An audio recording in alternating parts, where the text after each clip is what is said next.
Hello friend, green shirt channel आपको स्वागत करता है एक नए ट्यूटोरियल के साथ।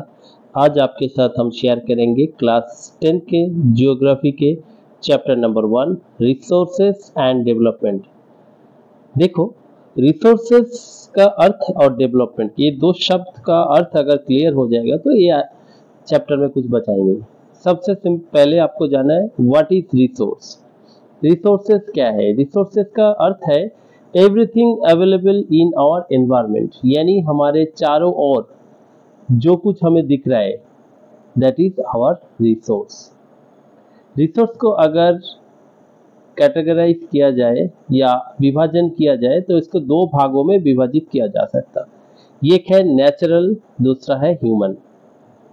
देखिए, नेचुरल बोलने से जो प्रकृति से जो हमें मिलता है, जो रिसोर्स हमें मिलता है, जो भी थिंग्स अवेलेबल है नेचर में, प्रकृति में, उसे नेचुरल रिसोर्स कहा जाता है। इसमें अगर देखिए, मैंने एक फ्लो चार्ट बनाया, इसमें लिखा है क्लियरली लेफ्ट साइड में नेचुरल को दो भागों में विभाजित किया गया, रिन्यूएबल एंड नॉन रिन्यूएबल। हम लोग पहले ही वाकिफ है कि रिन्यूएबल क्या है।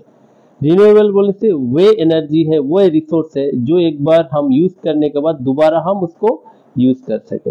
इसको अगर फिर से विभाजित किया जाए तो दो भागों में विभाजित किया जा सकता है, जैसे कंटिन्यूअस और बायोलॉजिकल। कंटिन्यूअस बोलने से जो रिसोर्स हमें कंटिन्यू मिलता है एनवायरनमेंट से, हमारा प्रकृति से, जैसे हवा, जैसे वाटर, ये सब कंटिन्यूअस है। इवन हमारा जो टाइडल वेव होता है, समुद्र के ज्वार और भाटा बोलते हैं जिसे, ज्वार आना और पानी चले जाना, ये भी एक रिन्यूएबल रिसोर्स है, हमें मिलता ही रहेगा।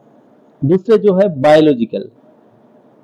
बायोलॉजिकल में देखिए फिर से दो भागों में विभाजित, दोनों रिन्यूएबल है। एक है नेचुरल वेजिटेशन, दूसरा है वाइल्ड लाइफ। देखिए, नेचुरल वेजिटेशन, इसे ब्रैकेट में मैंने नीचे लिखा है फॉरेस्ट। फॉरेस्ट यानी प्रकृति में। नेचुरल वेजिटेशन का अर्थ है जो वनस्पति बोलते हैं उसे, जो प्रकृति में अपने आप, एक पेड़ है, उसका फल गिरा या चिड़िया यहाँ से लेके वहां उसको सीडलिंग हुआ, चिड़िया उसको वो चारा को बीजा को लेके गए, तो इसे बोलते हैं नेचुरल वेजिटेशन। यानी ये मैनमेड नहीं है। जैसे हम लोग आजकल वन महोत्सव में प्लांट्स करते हैं, प्लांट्स लगाते हैं, सैपलिंग करते हैं, उसे प्लांटेशन कहा जाता है, यानी मैनमेड है ह्यूमन बींग्स द्वारा। लेकिन प्रकृति अपने आप एक मैंग्रोव्स का चारा लगाए, आप देखिए, उसके बाद हम लोग और आसपास एक सीक्वेंस लगाए, इसे कहते हैं प्लांटेशन। जब फॉरेस्ट विभाग और एजुकेशन के बच्चों द्वारा, स्कूली बच्चों द्वारा, एनजीओ द्वारा किया जाता है, उसे नेचुरल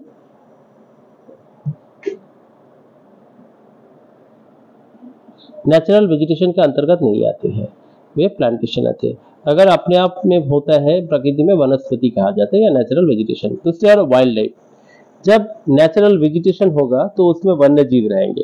अंडमान तथा निकोबार द्वीप समूह में लगभग 8249 स्क्वायर किलोमीटर एरिया में फैला हुआ। इसके अंदर 7171 स्क्वायर किलोमीटर जो है रिजर्व फॉरेस्ट बोल सकते हैं या फॉरेस्ट लैंड बोल सकते हैं। इसके अंदर कई सारे वाइल्ड लाइफ सेंचुरी है, नेशनल बायोस्फीयर रिजर्व है, वाइल्ड लाइफ सेंचुरीज है, पार्क है। तो उसी प्रकार इसमें क्या होता है, वाइल्ड लाइफ को संरक्षित किया जाता है। हर साल 2 अक्टूबर से एक हफ्ता के लिए हम वाइल्ड लाइफ वीक सेलिब्रेशन करते हैं। बिकॉज ऑफ वाइल्ड लाइफ को प्रोटेक्शन करना, उसका हैबिटेट्स को प्रोटेक्ट करना, ताकि आने वाले पीढ़ी उसे देख सके। जिस तरह वाइल्ड लाइफ प्रोटेक्शन को करने के लिए गवर्नमेंट ऑफ इंडिया ने जो एक्ट पास किया है उसे बोलते हैं 1972 वाइल्ड लाइफ प्रोटेक्शन एक्ट, जो 1972 11 सितंबर को इंप्लीमेंट किया गया।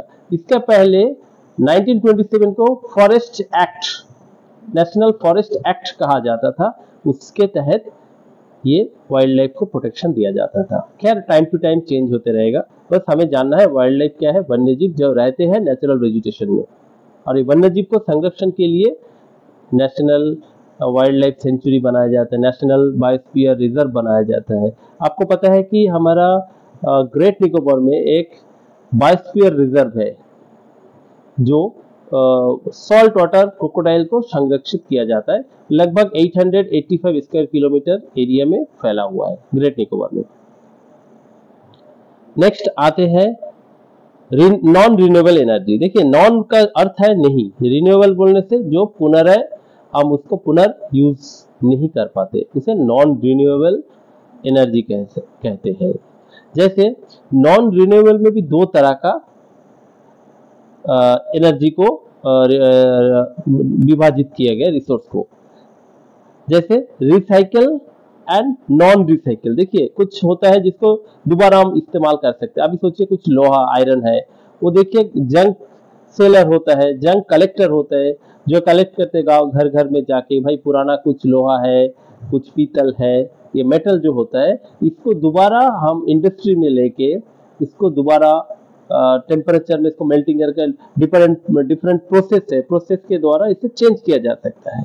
या देखिए गोल्ड, आप गोल्ड स्मिथ के पास जाइए, स्वर्णकार जो होता है उसके पास जाने से पुराना चीज को दीजिए, उसको दोबारा उसको रिसाइकल कर देगा, दूसरा बना के दे देगा आपको। तो ये मेटल्स जो होता है उसको रिसाइकल किया जाता है नॉन रिन्यूएबल रिसोर्स में से। दूसरा और होता है नॉन रिसाइकेबल, नॉन रिन्यूएबल में से आता है जैसे फॉसिल फ्यूल। फॉसिल फ्यूल में से मिट्टी के नीचे से कई सालों बाद बनता है, हजारों साल के बाद फॉसिल फ्यूल बनता है और इसे एक बार यूज करने के बाद दोबारा आप इसको यूज नहीं कर पाते। फॉर एग्जांपल जैसे पेट्रोलियम प्रोडक्ट्स, पेट्रोलियम प्रोडक्ट से क्या क्या बनता है? पेट्रोलियम प्रोडक्ट से बहुत कुछ बनता है, जैसे पेट्रोल है, डीजल है, केरोसिन है, फिर ये जो रोड बनता है कोलतर है, ये सब पेट्रोल। फिर बाइक गाड़ी में जो इस्तेमाल होता है, जो ग्रीस जो हम लोग बोलता है, ये सब पेट्रोलियम प्रोडक्ट्स है।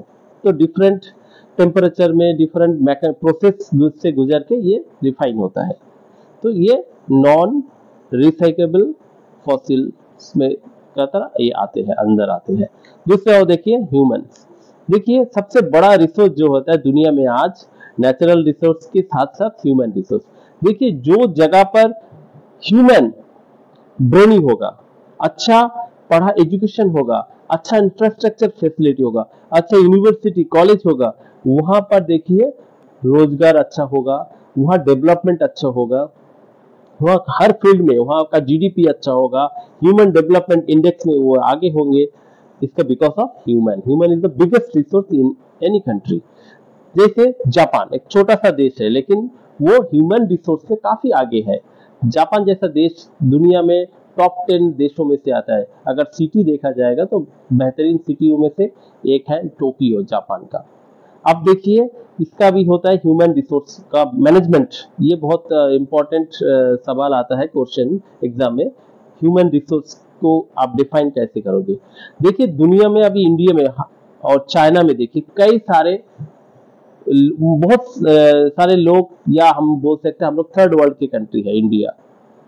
तो जो है हम लोग बहुत प्रोग्रेसिव है, आगे जा रहे हैं। इसका रीजन ये है हमारे पास तो ह्यूमन है, हमारे पास ह्यूमन रिसोर्स है लेकिन हमारे पास टेक्नोलॉजी नहीं है। आप फॉर एग्जांपल देखिए, अगर आप हिस्ट्री में थोड़ा जाएंगे, मेरा आने वाला टाइम में हिस्ट्री क्लास भी रहेगा आपके लिए।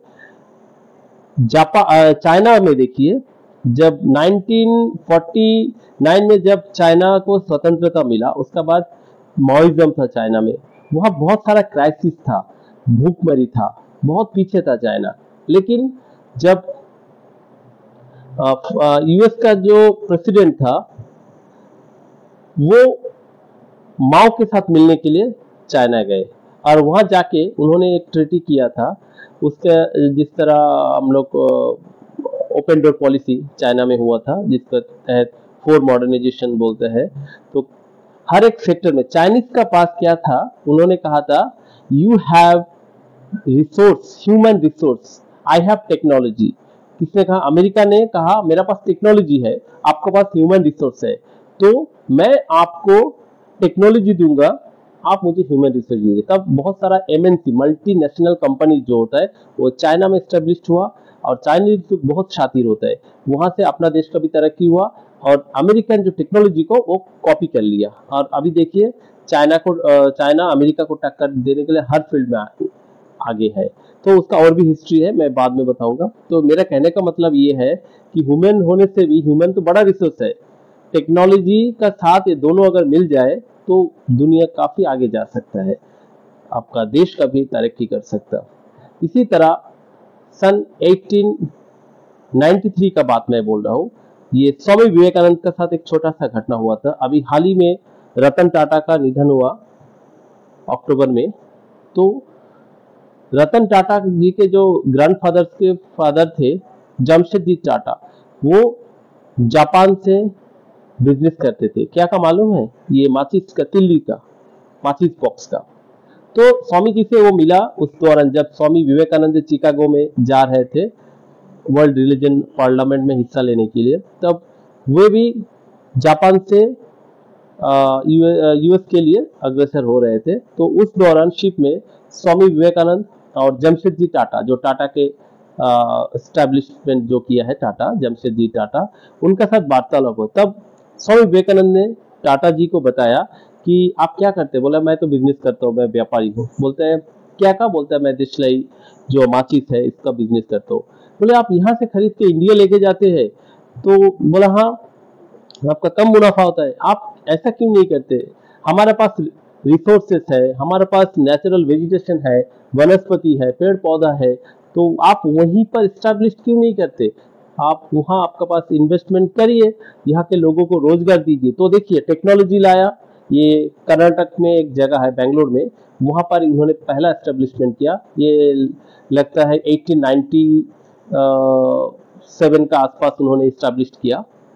तो उसका बाद तो उनको लगा, स्वामी विवेकानंद ने सही बात बोला। देखिए यही है आत्मनिर्भर भारत, जो अभी प्रधानमंत्री नरेंद्र मोदी जी का कॉन्सेप्ट है। ये स्वामी विवेकानंद उस दौरान कहा था, हमारे पास लोगों को बेरोजगारी, इनको दूर करिए, आप टेक्नोलॉजी लाइए, अब जापान की मशीन मंगाइए, मल्टीनेशनल कंपनी जो एस्टेब्लिश, उसी तरह हमारा देश के लिए कीजिए, ताकि हमारा गरीबी जाए और हमारा यहाँ का जो ह्यूमन रिसोर्स है वो बहुत आगे बढ़े।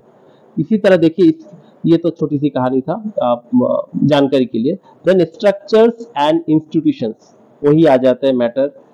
दूसरा है क्वालिटी एंड क्वांटिटी ह्यूमन में। देखिए क्वांटिटी एंड क्वालिटी, जापान का बात सोच लीजिए, वहाँ कम पॉपुलेशन है, लेकिन अभी फिनलैंड का सोच लीजिए, वहाँ का एजुकेशन जो है हाईली क्वालिटी है, वहाँ पर जो क्वालिटी है बहुत अच्छा है, क्योंकि बच्चों को जो हर फील्ड में, जो हम बोलते हैं होलिस्टिक डेवलपमेंट, अब जापान का देख लीजिए एजुकेशन सिस्टम, चाइना का देख लीजिए, फिनलैंड का देख लीजिए।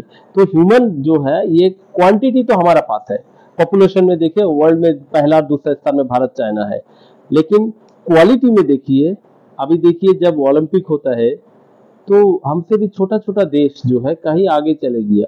अभी टेबल टेनिस में देखिए हाल ही के दिन में बहुत अच्छा कर रहा है भारत टेबल टेनिस के क्षेत्र में। अभी देखिए जापान जैसे, कोरिया जैसा देश, ये तो हमारा एक स्टेट का बराबर है, उससे मुकाबला नहीं कर सकता। हमारे पास क्या कमी है? इतना बड़ा हमारा रिसोर्स है, ह्यूमन रिसोर्स है हमारे पास, लेकिन क्वालिटी नहीं है। और एक क्वालिटी के लिए चाहिए डेडिकेशन, आपका इंस्टीट्यूशन, आपका स्ट्रक्चर, आपका फैसिलिटी, ये सब जरूरी है। प्रॉपर ट्रेनिंग चाहिए। तो हाल ही के दिन में भारत बहुत आगे आ रहे हैं। तो ये जो था ह्यूमन, जो सबसे बड़ा रिसोर्स है, मैंने बहुत सारे एग्जांपल दिया, क्वालिटी एंड क्वांटिटी भी बताया, स्ट्रक्चर्स एंड इंस्टीट्यूशन। ये अगर जब तक आपको सही नहीं मिलेगा तो हमारा रिसोर्स का सही यूटिलाइजेशन नहीं होगा। अभी बहुत सारे ऐसे लोग होते हैं सोसाइटी में, हम लोग बोलते हैं कोई काम का नहीं है। अभी नीचे में हमारा सोसाइटी में देखिए, जो कोबलर होता है, मोची बोलता है, फिर ये वेस्ट कलेक्ट करता है, हमारा जूता, कपड़ा, छाता, छतरी, ये सब सिलाई करने वाले को सोसाइटी में लोअर रैंक में माना जाता है। लेकिन अब सोच के देखिए, ये भी रिसोर्स है, अगर ये नहीं रहेगा तो आपका बहुत सारा काम नहीं हो पाएगा, रुके रहेगा। इसीलिए स्वामी विवेकानंद भी कहा है, हर व्यक्ति का एक अलग महत्व है सोसाइटी में, हर व्यक्ति का एक अलग इम्पोर्टेंस है। उसी तरह अरिस्टोटल ने भी कहा, एक सोसाइटी में सबका जरूरत है। अगर कोई आज बोलता है हम इस सोसाइटी में इनका जरूरत नहीं है, उनका जरूरत नहीं है, तो आइदर वो भगवान होगा या एनिमल होगा। Thank you. अगले फिर टॉपिक में मिलते हैं।